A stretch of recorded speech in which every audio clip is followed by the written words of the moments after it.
Please be warned that the following report contains a lot of distressing images.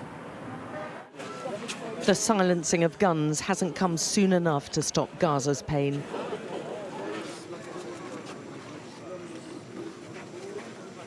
The talk of peace and ceasefires hasn't stopped the bombs and killings yet.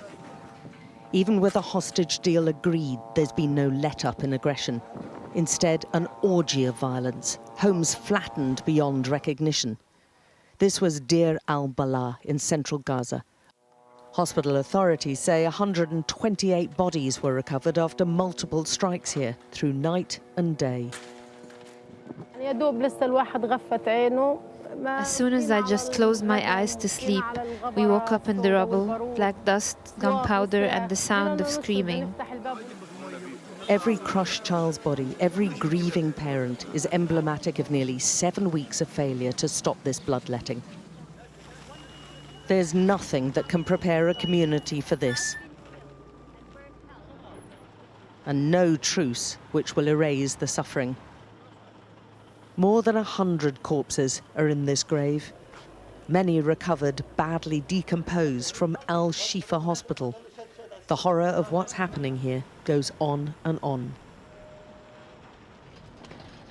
The only way out of this hell is still through the Rafah crossing in Egypt. Small groups of dual national families, the mothers clutching their babies to them, are the only ones we saw who've been able to escape. Along with the elderly and infirm. Surviving's tough. Leaving everyone else behind in the Gaza war zone is even tougher. I left my children behind and I'm so scared for them. I left my daughter and she's a cancer patient. But my son said I should go to him in the US. But I left my daughter.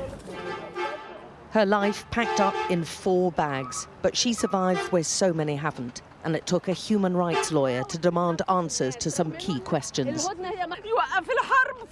Stop the war. Stop the war now. 6,000 children, 4,000 women. Which Hamas are they talking about? They should solve their issues with Hamas away from the civilians.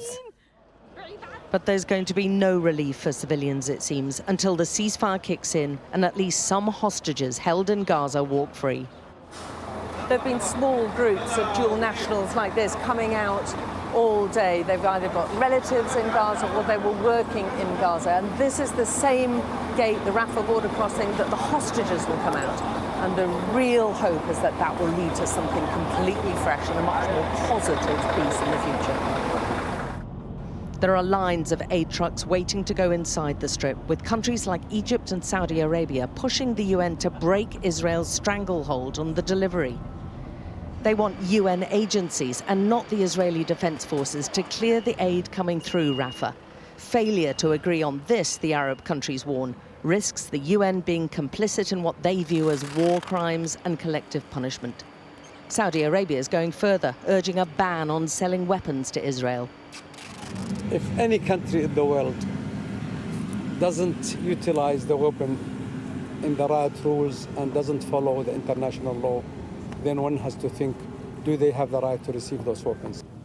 To those who control the corridors, please open their corridors. Open the corridors, open the corridors. Let's save the life of children and women and the elderly people. The pause will bring some respite, but so many are hoping it can be used to build so much more. Alex Crawford, Sky News on the Egypt-Gaza border.